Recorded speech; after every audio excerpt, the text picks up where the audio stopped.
So tonight we turn to the Shakti tradition, the concept of the Mahadevi, the great goddess. Her worship in India, as around the world, must be immemorial. We find the presence of the goddess in the texts of the Rig Veda. We find her making luminous appearances in at least one Upanishad, the Kena Upanishad. We see the idea of the supreme nature, Paraprakriti, playing a pivotal role in the development of the philosophy of the Bhagavad Gita and the idea of its cosmology and hints about its future possibilities. But we don't see, to this point, the goddess tradition itself.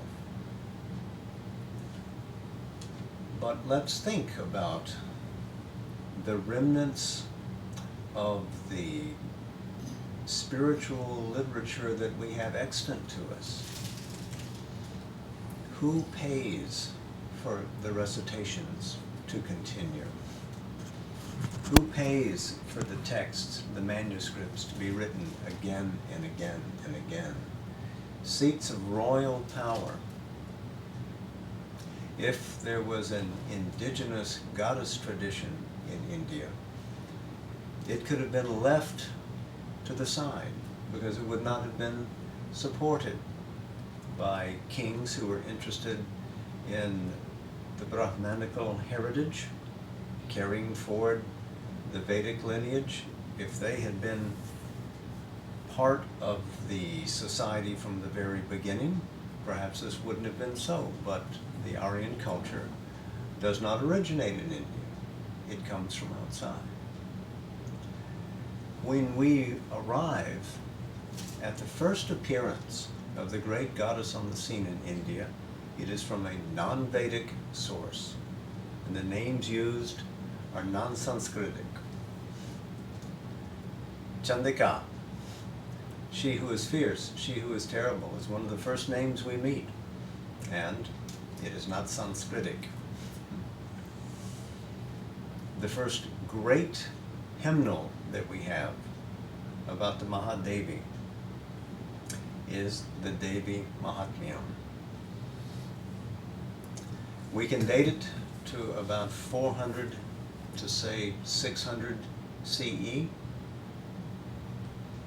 Likely as an oral tradition, it could be older, but at this point it was interpreted from whatever vernacular languages it might have existed into, Sanskrit. It comes into Sanskrit about then. Remember, Sanskrit means perfected. Prakrit means of the people. So there were Prakritic languages moving about, while Sanskrit might have been the language of the poets and of the courts. What the people spoke is very different. Look at the Buddha, speaking in Pali, speaking in Magadhi.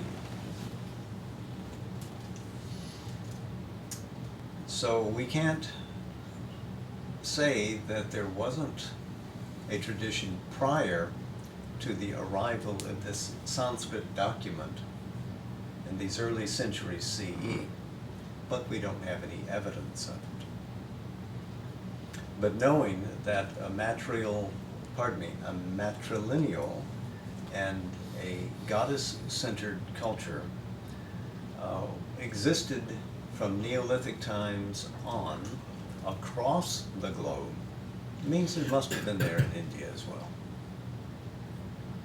But finally, it pushes its way from what must have existed among the common people into the courts, because now manuscripts start getting written of the Devi Mahatmya, the glory, the greatness of the Divine Mother, of the goddess. fact, there are so many that they're almost innumerable. So once it got transported into Sanskrit and was made available, it became very popular and is accorded a kind of respect that we see normally associated with the Veda, with the Rig Veda, because this hymnal, also called Durga Saptashati, the 700 verses given to Durga, is to be said in a piece. You can't play lightly with this text. When you read it at the right hour, in the right way, and you do the whole text. And then the auspicious good comes to you because you have honored the mantra. The goddess lives in the mantra. Now, in coming weeks, we're going to take our look at the great Shakti, the Mahashakti, the Mahadevi, the great goddess, and see how it gets enacted into tantric life. We're not going into the Tantra tonight. We're simply going to make some introductory comments about the worship of the Divine Mother. And so we begin with this idea that it must have existed long before it arrives in this manuscript form, but now it becomes popular. And there's a frame story in the Devi Mahatmyam, and then 3 important myths occur within it. The first myth is about an old friend that we know from the Mahabharata some centuries before, Madhu and his good buddy Kaitaba, who are on a rampage and have to be silenced. It goes like this. In between the cosmic cycles, Vishnu is sleeping coiled on top of Shesha, the infinite serpent who is his energy. And as he sleeps, Brahma, who is extended from his belly, sitting on a lotus on the top of the stem, is preparing to create a new universe. While Vishnu is sleeping, 2 thought forms take the debris that is in his ears and begin to fashion for themselves bodies and energies and worlds to move in. And they come after Brahma and say, not you, we'll create this new world. Vishnu is sound asleep. And in the tale that the Mahabharata gives us, and it's told several times completely in the Mahabharata, it is Brahma who shakes the stem of the lotus so vigorously that finally it arouses Vishnu, who then does great battle with these 2 and finally subdues and destroys them. We won't go into the details of that. But here, in the Devi Mahatmyam, there's a departure. He is asleep, Vishnu, on Shesha, fallen into deep state of repose under the influence of Yoga Nidra. Mahamaya has pulled him into a sleep state. The great goddess has lulled him into a sleeping posture. And when these 2 fellows, taking the debris from Vishnu's ears, start to come after Brahma, Brahma, instead of shaking the stem, puts his hands together and supplicates, saying, Devi, please withdraw your power of Yoga Nidra. Please take the spell off him so that he will awake and fight and save the worlds. And so He has asked nicely, she has heard him, and she grants. And Vishnu arises from sleep. But what that tells us is that she has a great power over Vishnu, and in fact, is it possible for him to do anything without her? In the second of the stories, Mahisha, the great Asura, is rampaging through the world himself and has kicked the gods out of their heaven, and they've gone all up into the mountains, and they're storming about, cussing like anything, and angry, and they're twisting their faces, and they're all mad, and their energies all pooled together form this great being who appears brilliantly in a fire. And she is the goddess. And they ask her to go to Earth and fight Mahisha. And she agrees. Now, if you're paying attention to this, you're seeing a couple of scenes drawn to us that are symbolic of what mothers do. Mothers have umbilical cords by which they give birth to beings and, by extension, to worlds. How did Vishnu get that power? Unless he's an extension of a mother goddess. This idea that the gods, getting angry, pool their energies together and then form this great goddess who will do battle, puts it somewhat in reverse, because the gods are themselves children of the Divine Mother, aspects of her being. And I think it's likely that there was an earlier myth which depicted the goddess coming forward and saying, "All right, boys, stand aside, I've had enough of this," and decided herself to come down and face this Asura, Mahisha. And all the story is to the interest of children about the great battle between the two, but really it's a short affair, because even though she takes a form that is smaller than his, and even though he is many-imaged, capable of shifting from one form to the other, he's neither clever enough nor powerful enough to escape her darts, and she indeed destroys him. There's a third frame story, of course, and that's the story about Shumba and Nishumba, and this is the one where one of them decides that, who is seen from afar, "Oh, there's a great goddess over there. She is really gorgeous." And the other says, "Really? Maybe I'd better go marry her," and presents himself as a suitor.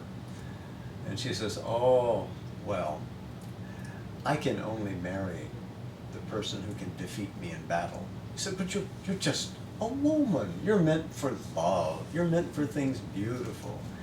She says, "Oh, well, nevertheless, if you can defeat me in battle, then you can marry." And he's enraged and says, "All right, very well, we'll fight." Well, you know the end of the story already, don't you? There's something interesting, though, about this goddess power. She is not only called Mahadevi, she is also called Mahasuri. She is mother to the gods, and she is mother to the demons. She is the great reality. She is the reality beyond all male dominion. She is the original source of the world. She is the world herself. She is transcendent to the world, surely, but she somehow creates the world which floats in her being in a kind of panentheism. It's not that the body of the world is all of her, but it is a projection, an aspect of her. And the language used to describe this is again the Sankhya language. What did we learn about the Sankhya? It is non-Vedic. It is non-Aryan. It is something indigenous to India. This goddess power constructs the worlds, oversees the worlds, and when she destroys the antagonistic hosts, she finds the means by which to reintegrate them into the cosmos. They are not thrown away, they are not utterly destroyed, but their essence is kept, and they're made to do better later. There's an idea that the worst among us is redeemable. And it should be so if the only thing that really exists is the great goddess. As my friend Ulrich once said when we were riding through the streets of Pondicherry on his motorbike, we were talking about rebirth. He said, we can be recycled as many times as is necessary, as many times as it pleases us. And when the goddess is creating these worlds, it is meant to be for growth, for delight, for expanding being. She's identified with the Brahman. Brahman is one of her modes of reality. The energism of the cosmos is another. She stands in the heart of every individual. And these 700 verses, which have a kind of sanctity equivalent in the minds of many to those verses from the Gita, and remember the Gita is about 700 verses also. We have this earliest testament of the worship of the Divine Mother. It's not the only. There is the Devi Gita, which is not as early as this. It's probably as late as the 14th century.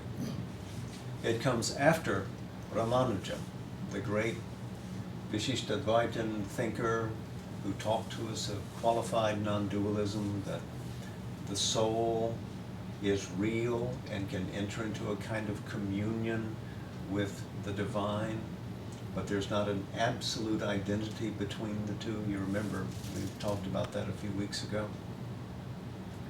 Ramanuja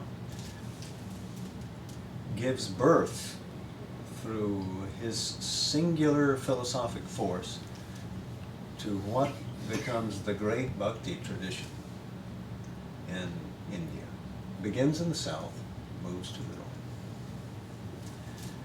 And interestingly, those who follow his line are called Sri Vaishnavas. Sri is the name of the goddess. Goddess of beauty. Later she would be known as Lakshmi. But originally she was known as Sri. So when you carry that prefix, you mean to say that the presence of this beneficent goddess is with you. Her blessings are with you. Her force and power, her capacity to overcome all adverse circumstances is there. She is salvific. It means she saves. She bestows grace. She gives wealth.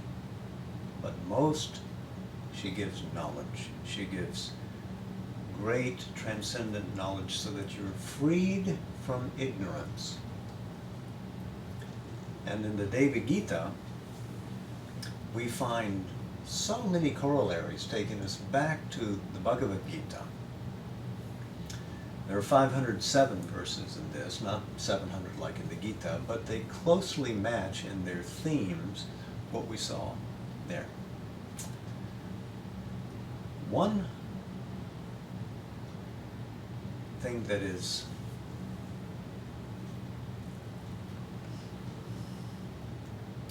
somewhat different is that Prakriti is not merely a material inconscient power. Prakriti is seen as being a goddess force. In Sankhya, Prakriti is active but insentient. Purusha is sentient but inactive. In this, Prakriti is a conscious power, creating the worlds for the sport of the divine. In the Devi Gita, there is more association with the idea of a male god. We have more of the presence of Shiva, more of the presence of Vishnu, etc. One other thing is that the idea of Kundalini Yoga arises here. So this is 14th century. You see, it's not that early.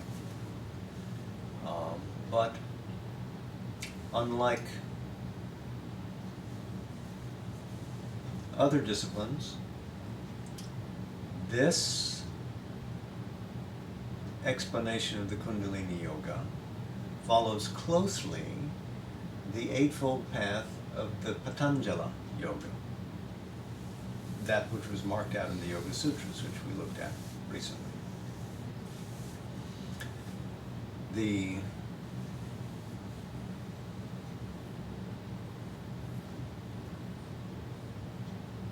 tradition does not end with these two. There's also the worship of Vindhyavasini, and there's a complete myth and hymnal applied to her worship as well. She is very interesting because she is also known as Bhuvaneshwari, she who rules the worlds. And there is a particular place where she lives, which is where the Vindhya mountains begin to spill over into the Gangetic plain and into the Ganges itself. There's a great temple there, and blood sacrifices are offered. Chickens are sacrificed to her. They say, in fact, that the halls of the temple are never dry. There's always the sacrifices are going on. But Bhuvaneshwari is the first that we hear of, who is a goddess who is worldwide, who is the center of everything. But she's the world dominatrix from there, from that point. That's the center. It's not that the center is everywhere. It has a very specific center and moves out from there. We have sort of an understanding today that the worship of the Divine Mother was of an omnipresent goddess who is everywhere, of whom all the gods and goddesses are other children. And perhaps she has not, a mate. Some myths say that she does, and some say that she does not. The earliest ones that we've seen have her standing singly. She is the great power from which all comes, gods and other goddesses too. But the idea of an all-India goddess is not present. Is to this Bhuvaneshwari, who's sighted at that spot, that is the place where reality really resides. So it is local, you see what I mean? And then spreads out from there.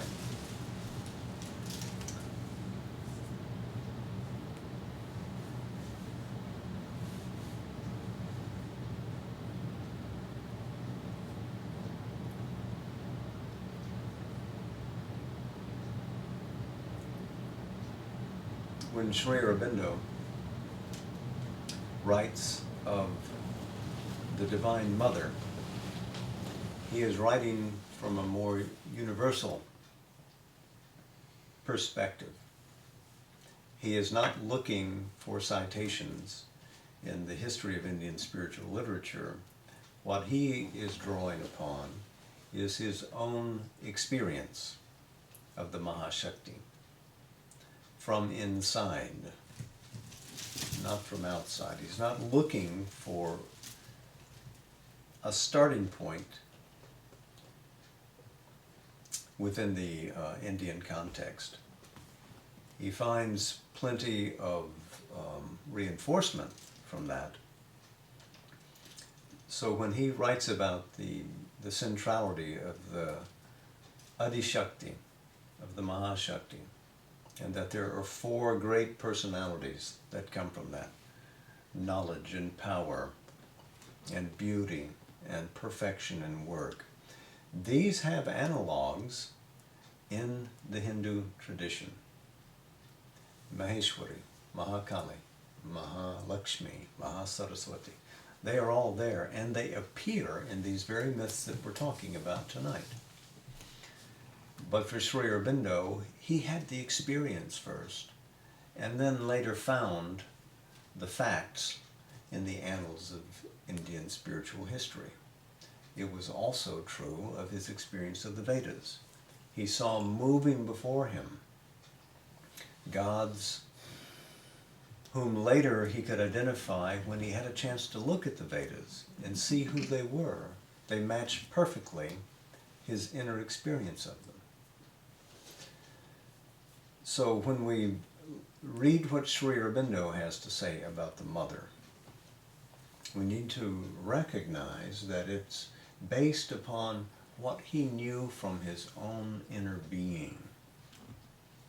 Not something that he was an initiate into a tantric system that stretched back some 500 or 600 years. That is not so. He had a spiritual realization which disclosed to him the nature of these great powers and energies. And he wrote on the basis of that. And when he saw Mira Alfasa,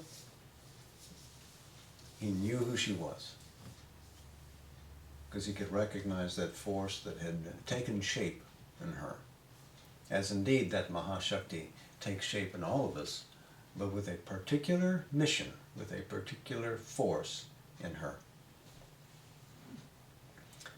And speaking of Sri Aurobindo and his insight into the mother's nature, it reminds me of M.P. Pandit, whose birthday was yesterday. Some of you were here, I think, for that 96th celebration of his Bonfet. There was a book commemorating his 50th birthday. Some of you may have seen it. There was an article that Raja Gopal wrote, one of his good friends from Chennai, as we call it now, who called him Mother Prone Pandit. He said the M and the P stand for Mother Prone, because he inclined towards that. And Panditji was amused and published it in that volume. A sweet sense to it. You'll know that Madhav had his first meeting with the mother while he was still a teenager, but when he moved to the ashram when he was 21, right out of school, he was preparing to become an advocate, to become a barrister. When his father passed away, gave him the opportunity, with his elder brother's permission and support and encouragement, to come and join the Sri Aurobindo ashram and to take up life living with Kapali Shastri, or his mentor and teacher. And so he became an upasaka of the Divine Mother. But even though he was serving as her secretary and as Nalini's helpmate in getting the Life Divine type, because he did such a beautiful, flawless job in typing, that he had occasion once to speak to the mother, and he said, I see people really love you, And I have great regard for you. I have great respect. But I have to confess, I do not feel that love. And she said, really? And she just smiled at him. And he said, in his heart, suddenly, there burst forward this love. And he felt it moving as an energy in him, this melting love. And he said, it never stopped. He said at the time when he was talking about this, he said, it is still continuing, just like that. So every movement that she made, every word that she said, was to him a revelation of grace and a lesson in life and an inspiration.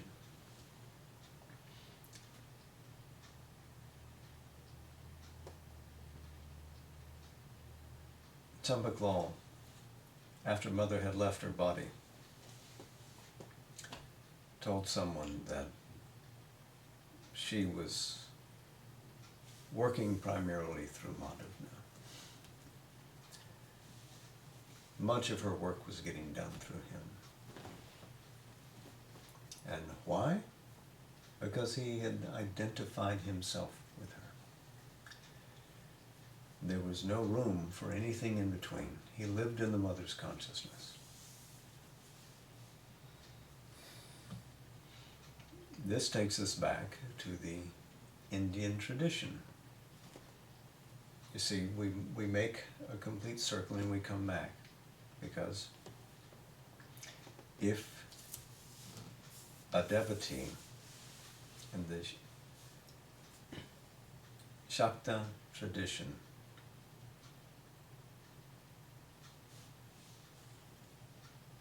applies conscious force to the act of personal offering to the divine, then all distance disappears and one lives in her.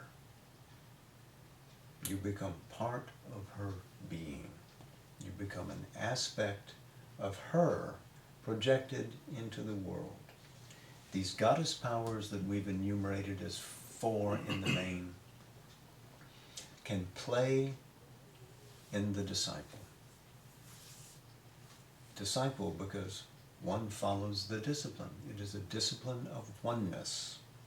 In the heart it is love, in the mind it is knowledge, and in the act it is work. And this is how we are. When we live in communion with the divine, then we are hers.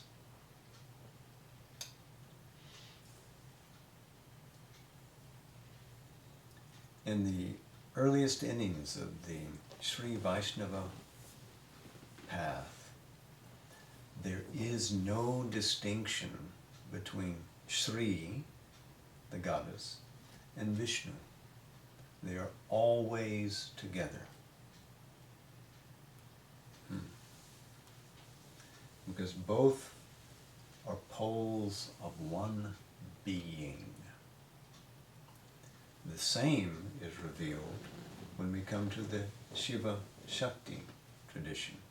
Both are poles of the same being. And just so in us, there is a poise in which we are silent, indrawn, wise, at peace, and there's a poise where we're capable of joyful dancing or terrible war if we have to destroy ignorance. So, now we're going to break with that paradigm that I put out some months back about how we would, I guess it's a schedule more than a paradigm, of what we would do week to week, because I think that we want to dwell a little bit more on the tradition of the Devi and on the role that the Tantras play. And since we've already given full evenings to Sri Ramakrishna and Sri Ramana Maharshi and some other themes like that. Those which are penciled in the schedule, I think we may eliminate and either expand our look into some of these more interesting themes that are upon us right now, and or give a little context about what Sri Aurobindo was doing before and entering Pondicherry, leading up to the life divine. So I'll pause and see if you have any questions. So, Sorry, go ahead. no, go ahead. I just wanted to ask if we know how old the Sri Lalita Sahasranam is. That's a very good question. I think it's as early as the 14th century. So, I think you mentioned before you're doing maybe a talk on Chaitanya, but that will be penciled out.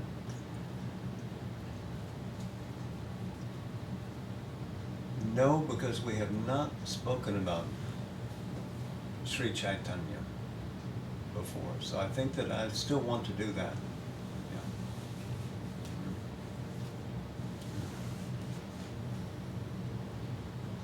We're running out of weeks, though. It's the middle of June, and we've only got 2 months to get it all done, so we've got a long way to go yet. And let me just say, in case some of you have any interest, I'm still going to have a sample evening where I pull some people together, and I'm going to show 2 different ways of approaching the life divine. In one, we're going to sit and read it line by line, and I'll stop and explain as we go. I'll pick up a chapter somewhere in the middle, and we'll do that. And then we're going to take a break after about half an hour, drink a cup of tea, and then we're going to do another half an hour where instead of reading line by line, I just give a summary and see which sample tastes the best to people. And I'll use that as a guide as to how we're going to do this when we get to August.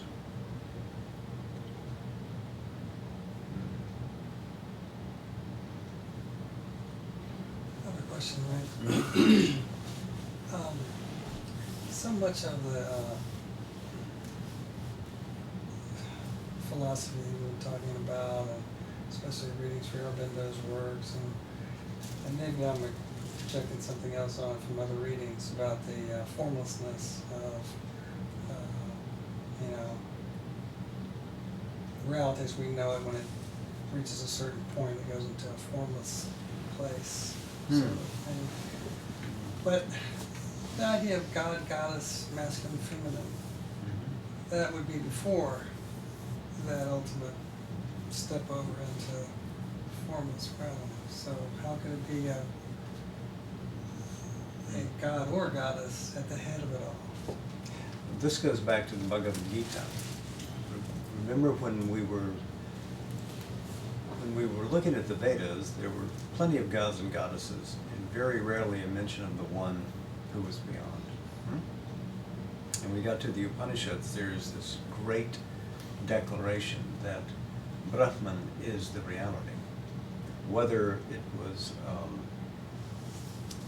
beyond the universe or manifested as the universe, or in the Shvetashvatara Upanishad as Maheshwara, Shiva, there was this all-reconciling reality which made everything harmonious and happy. But there was still the question about person impersonality. When we get to the Gita has a unique solution. It says there are 3 Purushas. The first Purusha is the Kshara, the one moving in the world, changing personality. The second is the Akshara, immutable, beyond time, space, delineation, everything. That's the Brahman. See, that's the Brahmic consciousness right there. And then the third, Krishna says, is above and beyond that, and that's the Purushottama, the supreme personality, who uses the Brahmic condition as a sort of a warehouse of being through which he draws energy, consciousness, material into formation in the worlds. So becoming Prakriti, later we find out that Purushottama is equivalent with Paraprakriti also. So this supreme nature is also beyond the Brahman. Ah. So there are three layers to this cake. Brahman's in the middle, in a sense, connecting the two. So in this way, he exalts the personality of the divine, but it's no longer a personality like Indra or Varuna or Agni, Mitra. None of those gods. Not even Vishnu or Shiva. You know, this is a god without a name. This is a reality who is a person of which even the impersonality is only an aspect. So absolutely undefinable, like that fourth state, Turiya, and the Om syllable. A-U-M and Om. What is that thing? You don't know. But that connects all the worlds, connects all the realities. So impersonal, personal, that's reconciled by this greater realization. How many realize that? Well, Krishna is saying, Arjuna, you're the only one so far. Let me bring you up into this. So that's the aspiration of the seeker since then. Is that through the whole Bhagavad Gita, or is that a particular chapter that will discuss the, I think you said the 3 layers? Yeah, we did that. We have done that. I just want to go back and kind of study that a little. Okay, well, I'll tell you what, we'll do that. I'll point them out to you. It's the whole, though. It's the whole, through the whole Bhagavad Gita. No, it's in particular chapters where the Purushottama gets. Okay. That's okay. I can. Yeah. All right. To go back to it through it right now is.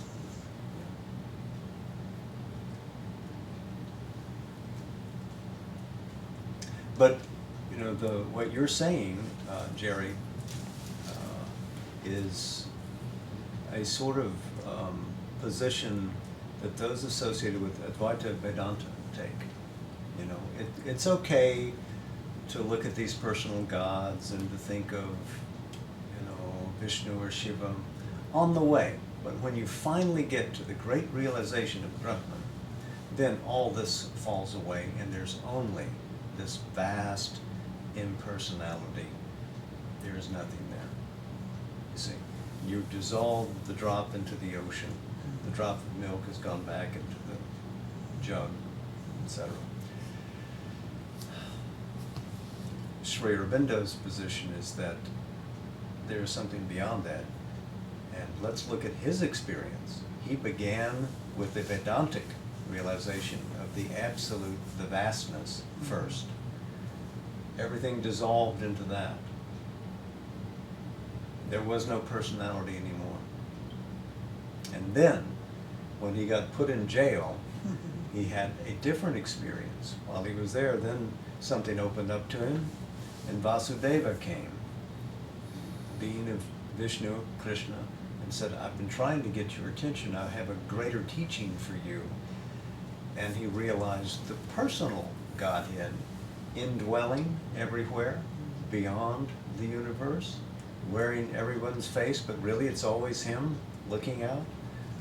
The water, the dog, the wall, the tree, everything was Vasudeva. That personality was looking at him. So this was after having the first. They did not, one, choke out the other. They, in a sense, synthesized. They became part of a great realization, and then he climbed to a still higher state beyond that.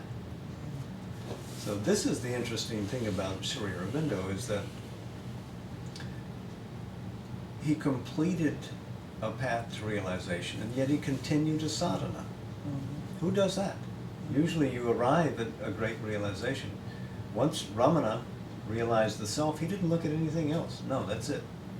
I live in the self. And it's true, he did. He lived in the self. But he had not had the other experiences that Sri Aurobindo had. So are only his experiences valid? Sri Aurobindo had the same experience that Ramana had. But these other things were also real to him. He said, you know, I see the truth of what Ramana says. He's a spiritual Hercules. But I have to follow my own feeling on this, and the world is real, and these truths need to be manifested, and so I'm moving forward. I don't know the exact quote, but I remember a Sri Aurobindo quote that I read and it struck me, and I've never forgotten it, about the unfolding truth. I forgot the name and where it came from, but it referenced this concept of greater and greater truths occurring as you, unfolding as you come to them, and be ready for that. Yes. Yeah. Yes, in fact, our friend Ron Jorgensen phoned me while I was in Atlanta to read a poem to me that he recently found of Sri Aurobindo's, one of his sonnets. If somebody would hand me the new copy of the sonnets, I'd like to see if I can find it and read it to you. Okay. Let me just do it myself. Forgive me for standing up and marching around. I'll just do it.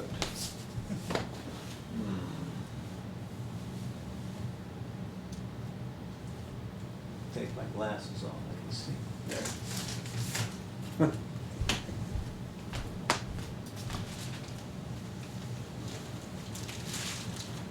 Oh dear.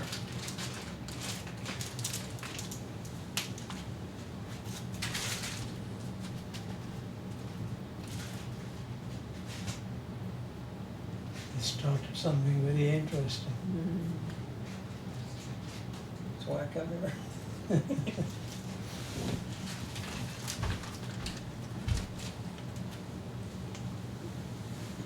This copy has never been opened.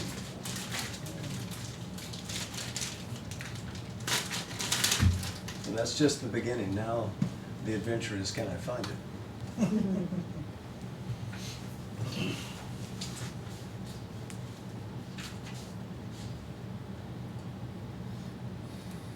Ah, here it is. It's called I Have 100 Lives. I have 100 lives before me yet, to grasp thee in, O spirit ethereal. Be sure I will with heart insatiate pursue thee like a hunter through them all.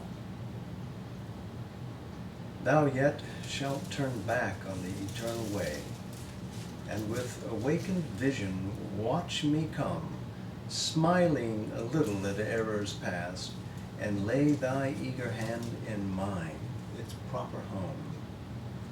Meanwhile, made happy by thy happiness, I shall approach thee in things and people dear, and in thy spirit's motions half possess, loving what thou hast loved, shall feel thee near, until I lay my hands on thee indeed, somewhere among the stars, as 'twas decreed.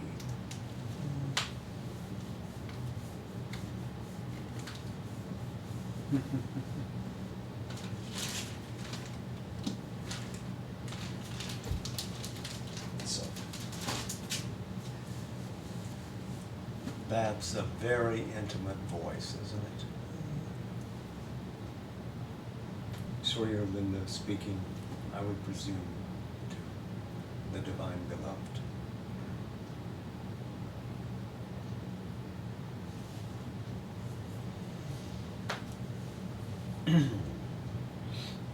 It's remindful of the hound of heaven, you know, that God pursues you like a hound. You can't outrun him, no matter how fast you run or where you go or how twisty you get.